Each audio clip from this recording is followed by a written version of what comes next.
Du nouveau dans la chaîne YouTube GSM TV, une chaîne de prédilection pour vos meilleures réalisations.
Saint-Esprit. Que le Seigneur soit avec vous.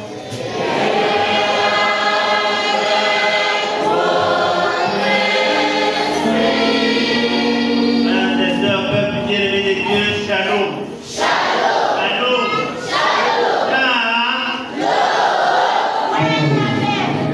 Aujourd'hui, c'est un grand jour. Très content, attendu, finalement, il est arrivé. Je suis revenu pour rendre grâce à Dieu comme célébreux qui a reconnu la messianité du Christ, de retourner, il a reconnu les bienfaits de Dieu. Je suis revenu pour lui rendre grâce à cause de ses trésors, ces ministères qu'il m'a accordés, qu'il méritait. Le Seigneur m'a choisi pour être son serviteur pour donner le Christ à l'humanité, cette humanité qui souffre, qui a besoin de sa miséricorde. Et comme coïncidence, le Seigneur, aujourd'hui, où l'Église, notre Mère, nous invite à méditer sur la croix, une croix glorieuse. Ce qui apparemment peut paraître une coïncidence paradoxale, mais une bonne coïncidence. C'est une croix qui nous a apporté le salut. Croix dorénavant signe de notre salut. C'est pour cela tous, comme pèlerins sur le chemin vers le Christ, vers la félicité céleste, lorsque nous serons en difficulté, ne nous étonnons pas, ne cherchons pas où regarder. Lèvons notre tête, regardons la croix du Christ, et là, nous serons sauvés. Mais pour toutes les fois où, lorsque la souffrance nous agite, lorsque la souffrance nous inquiète de plus en plus, nous perdons pied sur le pédale et nous regardons dans une prostituée, nous faisons recours à ce qui n'aide pas et nous perdons notre foi. Demandons pardon au Seigneur.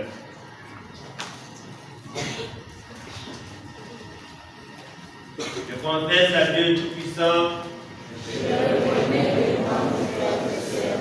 que j'ai péché en pensée, en parole, par action et par omission. Oui, j'ai vraiment péché. C'est pourquoi je supplie la Vierge Marie, les anges et tous les saints, et vous aussi mes frères et sœurs, de prier pour moi le Seigneur. Que Dieu Tout-Puissant nous fasse miséricorde, que nous pardonne le péché, que nous conduise à la vie éternelle.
tout en étant debout, avec des acclamations, canticolettes, un pas de danse, glorifions le Seigneur.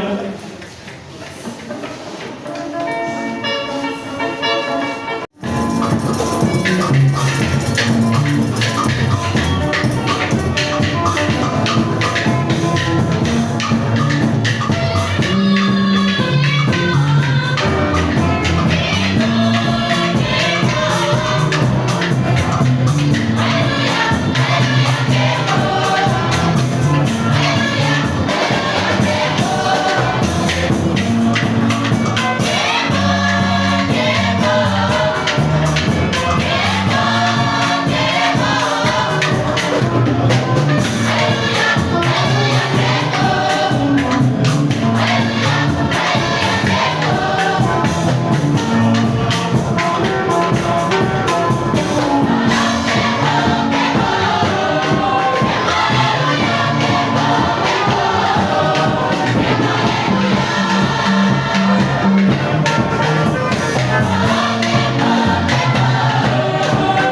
as voulu, Seigneur, que tous les hommes soient sauvés par la foi de ton Fils. Mais ayant connu dès ici-bas ce mystère, nous goûtions au ciel les bienfaits de la rédemption par le Christ notre Seigneur.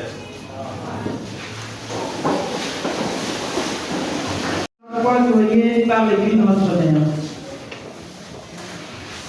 Première lecture. Dieu intervient d'une manière inespérée en faisant de la cause de la mort celle du salut. C'est l'extrait de la lecture du livre des Nombres, 21e chapitre, 4e verset B jusqu'au 9e. Extrait de la lecture du livre des Nombres, 21e chapitre, 4e verset B jusqu'au 9e. Avec une oreille tenue, écoutons la lecture. Au cours de sa marche à travers le désert, le peuple d'Israël aboute de courage, récriminant contre Dieu et Moïse. Pourquoi nous avoir fait monter d'Égypte? Est-ce pour nous faire mourir dans le désert où il n'y a ni pain ni eau?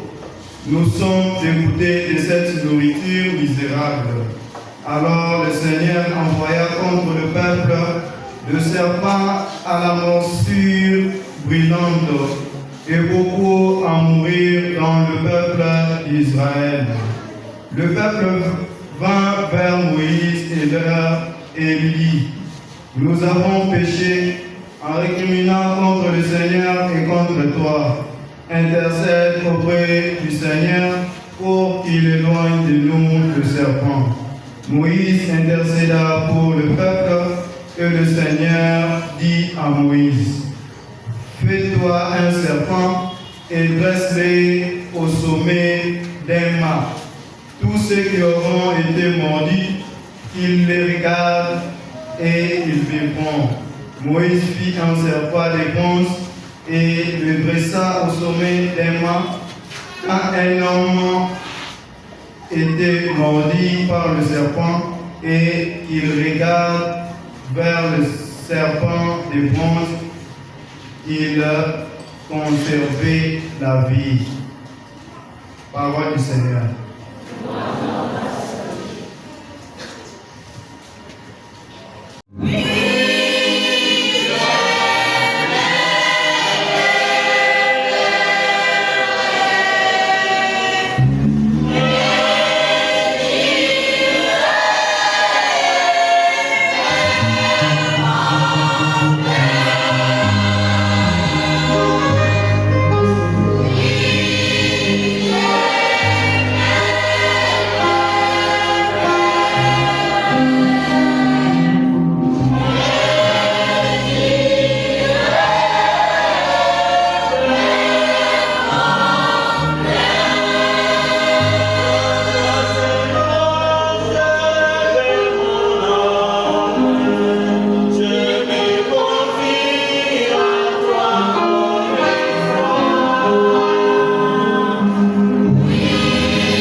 Deuxième lecture. Il s'est abaissé, c'est pourquoi Dieu l'a exalté. C'est la lecture de la lettre de Saint Paul apôtre aux Philippiens, 2e chapitre, du 6e au 11e verset. Lecture de la lettre de Saint Paul apôtre aux Philippiens, 2e chapitre, du 6e au 11e verset. Une fois de plus, écoutons. Le Christ Jésus, lui qui était dans la condition de Dieu, n'a pas jugé bon de revendiquer son droit d'être traité à l'égard de Dieu, mais au contraire, il se dépouilla lui-même en prenant la condition de serviteur. Devenu semblable aux hommes et reconnu comme un homme à son comportement, il s'est abaissé lui-même en devenant obéissant jusqu'à mourir et à mourir sur une croix. C'est pourquoi Dieu l'a élevé au-dessus de tout.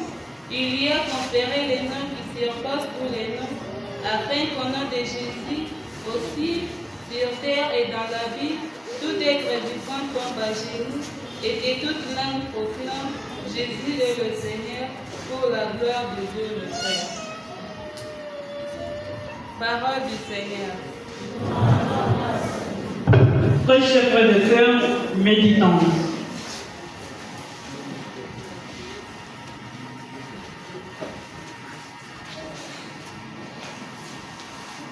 Le Christ élevé en croix, révélation de l'amour de Dieu et cause du salut pour tous ceux qui, dans la foi, lèvent les yeux vers lui. Peuple béni de Dieu, lèvons-nous pour acclamer l'évangile de notre salut.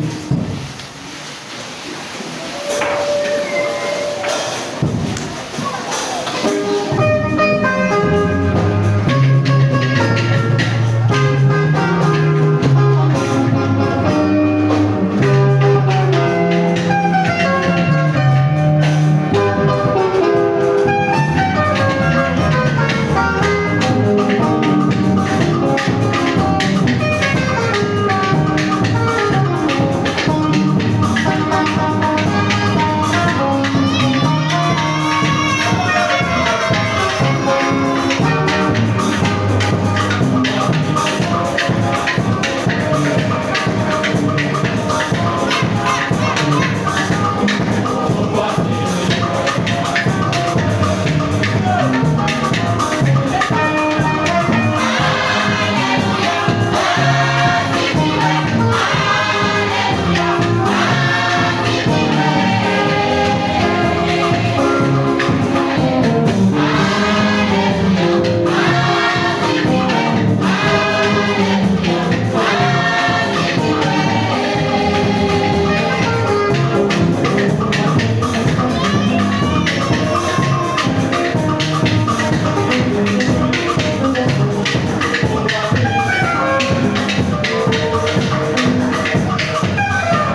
nous proclamons au 3e chapitre, du 13e au 17e verset. En ce temps-là, Jésus disait à Nicodème, nul n'est monté au ciel, sinon celui qui est descendu du ciel, le Fils de l'homme. De même que le serpent des bronzes fut élevé par Moïse dans le désert, ainsi faut-il que le Fils de l'homme soit élevé, afin qu'en lui tout homme qui croit ait la vie éternelle. Car Dieu a tellement aimé le monde qu'il a donné son Fils unique, afin que quiconque croit en lui ne se perde pas, mais obtienne la vie éternelle. Car Dieu a envoyé son Fils dans le monde, non pas pour juger le monde, mais pour que par lui, le monde soit sauvé. Gloire au Christ, parole éternelle du Dieu vivant.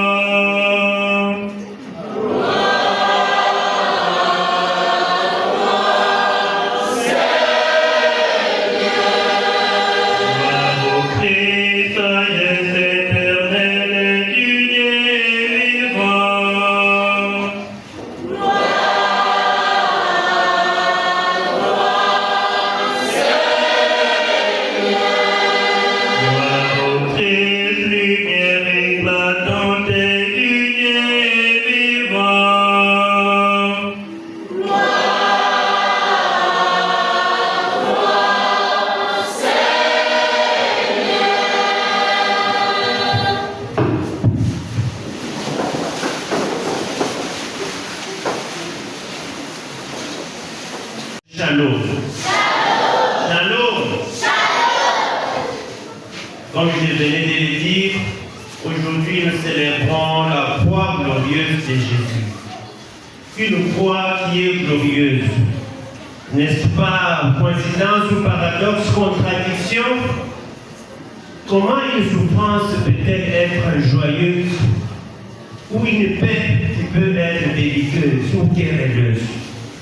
Célébrer la croix ne serait pas un tabou. Quelqu'un meurt, mais on fête.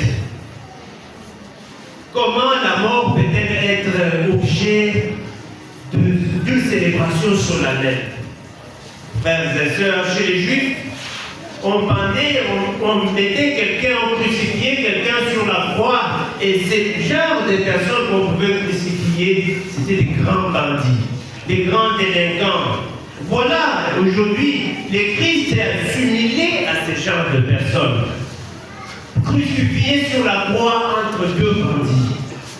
Il est crucifié pour deux raisons, dont la première s'avère religieuse et la seconde politique. La raison religieuse, simplement parce que le Christ a dit qu'il était fils de Dieu, qu'il était Dieu.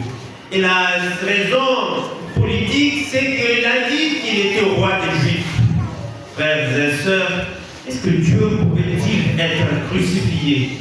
Humainement, nous sommes humiliés, comme disait quelqu'un de notre pays. Humainement, nous sommes humiliés, mais divinement, nous sommes glorifiés et exaltés. C'est en ce sens-là que la croix devient glorieuse. Cette croix qui était objet d'ignominie honteuse, objet d'une grande honte, aujourd'hui, toute l'humanité obtient son salut par la croix. Frères et sœurs, shalom. Shalom. De même, nous sommes comme ce peuple en marche, en train d'aller vers la cité de Dieu. Le prophète dit, nous sommes la nouvelle Jérusalem. Nous sommes en marche vers la cité de Dieu. Mais dans la marche, avant d'entrer et de commencer la marche, nous avons d'abord été libérés par le nouveau Moïse, que le Christ lui-même. Il nous a rachetés, comme dit l'Écriture, par le prix de son sang. Et aujourd'hui, nous sommes appelés enfants de Dieu. Mais au cours de cette marche, il y a quelques embuscades, quelques obstacles que nous pourrons rencontrer. Il y a les serpents qui pourront nous mordre. Il y a la chaleur accablante. Il y a le vent violent qui risque de nous décourager. Et nous, sur le chemin de notre foi, avec notre fragilité humaine, nous baissons les bras et nous commençons à penser à notre passé. Et nous nous disons, voilà, quand je n'étais pas encore chrétien, et c'est là qui me dit. Quand je n'étais pas encore baptisé, je ne souffrais pas jusqu'à ce niveau. Et c'est comme Israël. Ils pensent à l'Égypte, là où ils étaient en esclave. Beaucoup d'entre vous me diront que nous ne sommes pas esclaves. Oui, nous sommes esclaves du péché. Nous avons été esclaves du péché, mais libérés par le Christ. Mais, quelquefois, nous ressemblons un peu au porc, au porc qui, lorsque vous les lavez de toutes les façons, vous les lavez, vous l'arrangez très bien, mais il rentre toujours à la boue, parce que c'est là sa nature. C'est comme un chien à qui vous donnez le repas sur la table, vous lui dites, voilà, je t'apporte toute la dignité, tu ne peux plus pas manger à terre. Vous lui donnez le repas gras. Il dit, consomme bien, parce que tu le mérites à cause des services rendus. Il peut manger, s'essoyer sur la table, et finalement, il ira chercher les eaux qui sont sur les saints. Et c'est comme ça un peu notre vie chrétienne. Sommes-nous sûrs, convaincus de ce rachat? Le Christ nous a rachetés par son sang. Aujourd'hui, nous sommes appelés enfants de Dieu, frères et sœurs, shalom. Qu'elle nous dit la croix? Qu'elle nous dit la croix? Je l'ai dit le matin, et la croix, chacun d'entre nous, surtout la nuit, qui même à 18h le soir, lorsque tu vois une croix à côté, le long de la rue, directement ton cœur bat fort. Tu te dis, évidemment, je dois être dans un cimetière. Évidemment, la croix fait peur. Mais la croix ne fait plus peur aux chrétiens. Aujourd'hui, elle nous rappelle que nous sommes en marche. Nous sommes un peuple, comme disent les théologiens, un peuple en pérégrination, en marche. En marche, les pèlerins de l'espérance ou de la désespérance. Espérance, simplement parce que nous croyons en Christ qui nous appelle de l'autre rive. Il nous dit, fils, viens, sois fort et prends courage. Ne perds pas courage. Pèlerins de la désespérance, il y en a aussi qui se disent, voilà, je suis en marche. À cause de mes péchés, à cause de mes torts, j'ai été mordu par les serpents véritablement. À cause de mes péchés, à cause de mes bêtises, j'ai été brûlé par la chaleur. Je n'en peux plus. La soif, j'ai percuté les souches et mes pieds ne m'aident plus. Je dois arrêter. Et là, on devient pèlerin de la désespérance. Frères et sœurs, peuple bien-aimé de Dieu, shalom. Shalom. Comme pèlerin, il nous arrive de penser à notre passé, de me dire, voilà, je dois retourner dans mon passé, revivre mon passé, simplement parce que là, il y avait des viandes grasses, même étant dans l'esclavage, mais je dois y retourner. C'est comme tout chrétien qui se dit, je l'ai dit, voilà, je dois retourner dans mon paganisme. Comme une femme mariée qui envie encore ce moment de célibat. Elle s'est dit, voilà, même quand je n'étais pas encore mariée, ce n'était pas ainsi. Et elle s'est même à entacher, à déranger ses liens bons, en fait, et elle le dérange. Mes frères et sœurs, comme pèlerins, tous les jours ne feront pas toujours jour. C'est-à-dire, tous les jours ne fera pas toujours clair. Ceux qui font le bruit en savent que lorsque la mission est urgente, ils marchent même la nuit. Simplement parce que le Christ nous appelle de façon urgente. Et lorsque nous marcherons la nuit, lorsque nous mangerons le pain de notre souffrance, comme disait Thérèse de l'enfant Jésus, ne sont pas les bras. Aujourd'hui, les jeunes n'acceptent plus les sacrifices, pas humains. Le sacrifice, c'est sacrifier. C'est sacrifier. Tous, nous aimons la facilité. Comme ça, beaucoup d'entre vous, vous les verrez, il n'a qu'un salaire de 250 000 francs, mais cherche à payer une moto de 3 000 $. Le reste là, ça viendra. Jeune fille, 18 ans, 19 ans, c'est parce que tu as appris qu'il y a iPhone 17 Pro Max qui est sorti, 3 000 $, mais votre père n'a qu'un salaire de 800 000 francs. Tu cherches à avoir ces téléphones-là. Tu l'auras. Et là, il y a déjà un problème parce qu'on cherche à manger au-delà de littéralement, alors on va chercher ailleurs. Et on commence à vendre la marchandise qui n'est pas vue publiquement, mais intimement, et les frères et sœurs chaleureux. Tous aiment la facilité. Tous nous aimons la facilité, les raccourcis. Il y en a qui disent même tout chemin mène à Mandajika, tout chemin mène à Rome. La croix qui était quelque chose d'ignominieuse, devient une référence pour notre salut. Devient là où nous devrions regarder.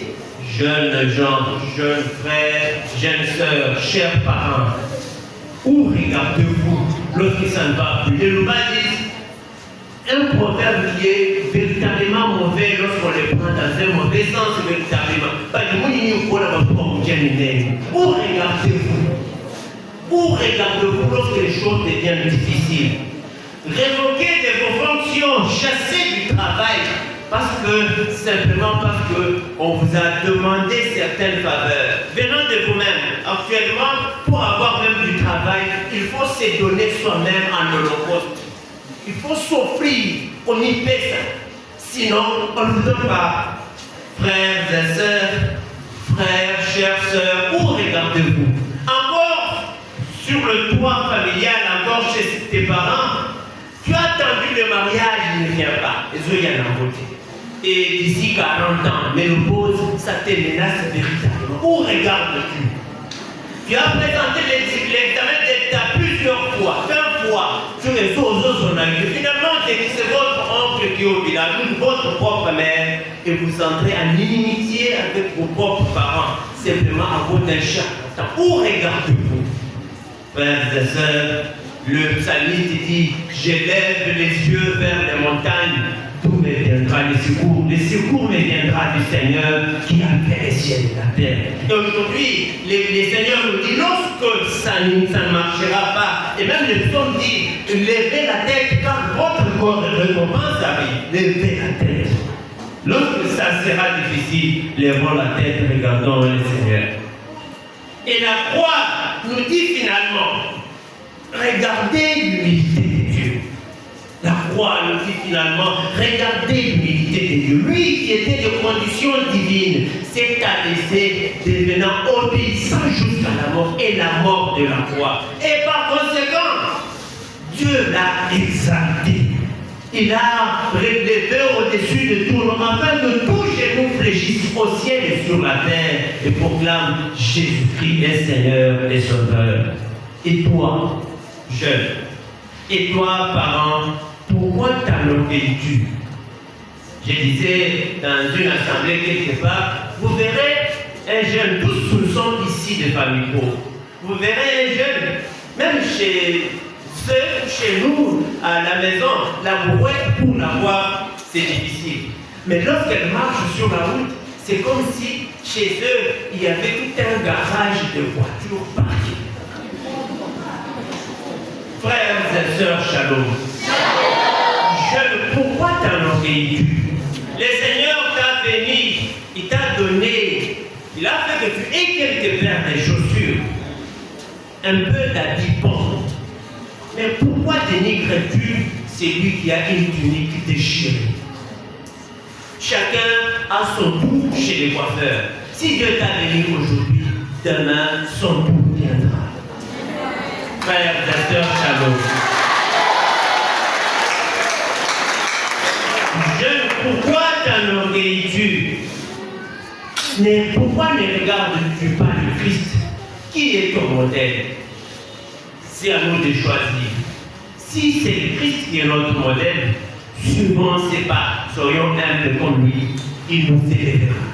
Mais si c'est le diable qui est notre modèle, engouffrons-nous dans l'orgueil et au dernier jour, l'on se demandera. Amen.